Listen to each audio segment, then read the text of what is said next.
Bonjour à tous et bienvenue dans votre journal de la mi-journée sur TV Vendée en ce lundi 2 février.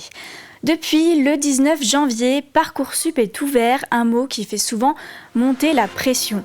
Quelle formation choisir? Quelle voie emprunter après le bac? Pas toujours simple d'y voir clair, alors pour aider les jeunes à construire leur orientation, il existe le CIO, le Centre d'information et d'orientation. Chaque année, près de 2000 jeunes et leurs familles sont accueillis. Reportage Louise Viadger.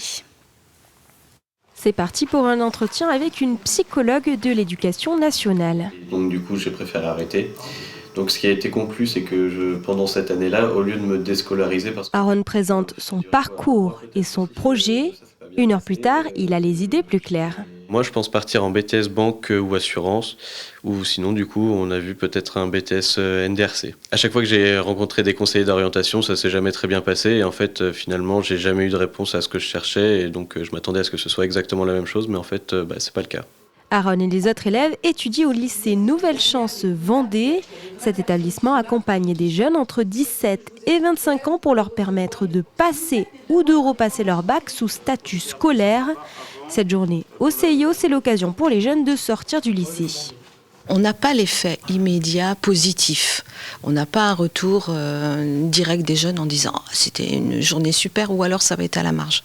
Par contre, c'est au mois de juin, quand il y a un retour des vœux sur Parcoursup et que là, ils sont en plein bac, qu'il y a les résultats du bac, on les soumet à une petite évaluation de l'année qu'ils ont passée. Et systématiquement, on nous dit que la journée au CIO a été une journée importante dans leur parcours. Le Centre d'information et d'orientation envisage aussi cette journée pour encourager l'autonomie des élèves. Venir au CIO, c'est aussi une façon de pouvoir leur montrer le lieu pour qu'ils y reviennent ensuite seuls, en confiance.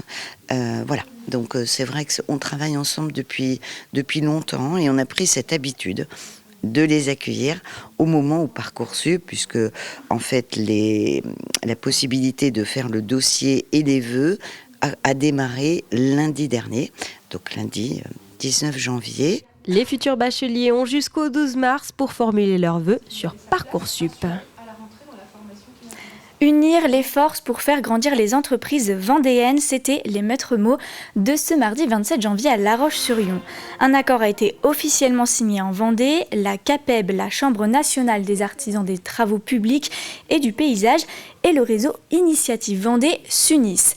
L'objectif est de renforcer l'accompagnement des entreprises artisanales, de la création à la reprise, du financement à la consolidation. Chaque étape du développement est concernée. Nous, on considère que plus il y a de prescripteurs, plus la notion sera connue, parce qu'on se rend compte qu'il y a encore actuellement des créations d'entreprises qui passent à travers et qui n'ont pas l'information comme quoi on peut être un. Donc je pense qu'il y a un double intérêt avec ce partenariat. Un, qu'on puisse se prescrire les uns les autres et la CAPEB de prescrire des créateurs de chez nous. Mais le deuxième intérêt, c'est que la CAPEB qui nous a été précisée avec 2000 adhérents Vendée, c'est aussi un gisement très important de compétences et d'expertise qu'on espère bien capter par ce partenariat. Un petit coup de ciseau et un grand pas vers le numérique. Il y a quelques jours, Mortagne-sur-Sèvre a officiellement tourné la page de l'ADSL pour un réseau totalement fibré. Mortagne fait partie des premières communes vendéennes entièrement raccordées au très haut débit de Vendée numérique, une avancée technologique majeure qui marque la fin progressive du réseau cuivre historique. Aujourd'hui, il existe différentes solutions. La première chose à faire, c'est de se rapprocher de son opérateur commercial. Ils sont 4, je vous les ai cités, SFR, Bouygues, Orange et Free. Donc si vous avez un doute sur votre éligibilité, vous vous rapprochez de votre opérateur commercial et c'est lui qui va vous faire des propositions.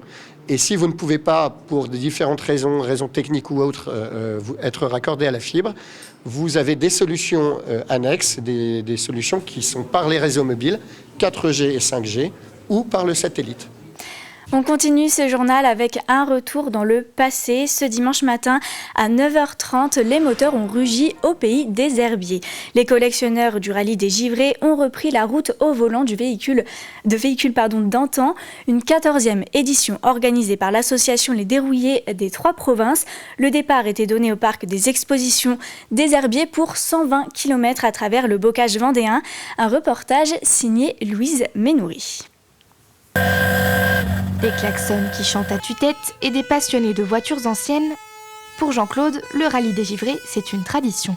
La voiture, c'est une Fiat 124 Speeder, année 74, qu'on a depuis 5 ans.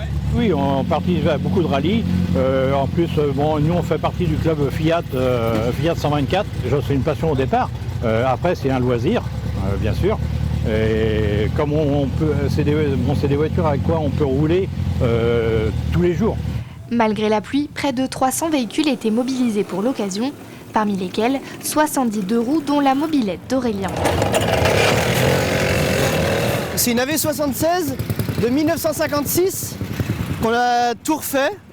Tout le moteur, elle était en kit. Ça fait mon 4e rallye. On fait ça avec tous les copains, on est à peu près une dizaine.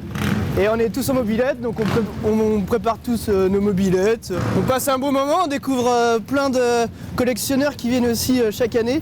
Un rallye qui ravit aussi bien les participants que les spectateurs. Bon, on est mécaniciens d'origine tous les deux, depuis 40 ans, donc on est assez passionnés par les véhicules, c'est vrai. Plus j'ai vu mon R8 qui a passé, que j'ai eu dans ma jeunesse, à 18 ans, j'ai un petit côté nostalgique.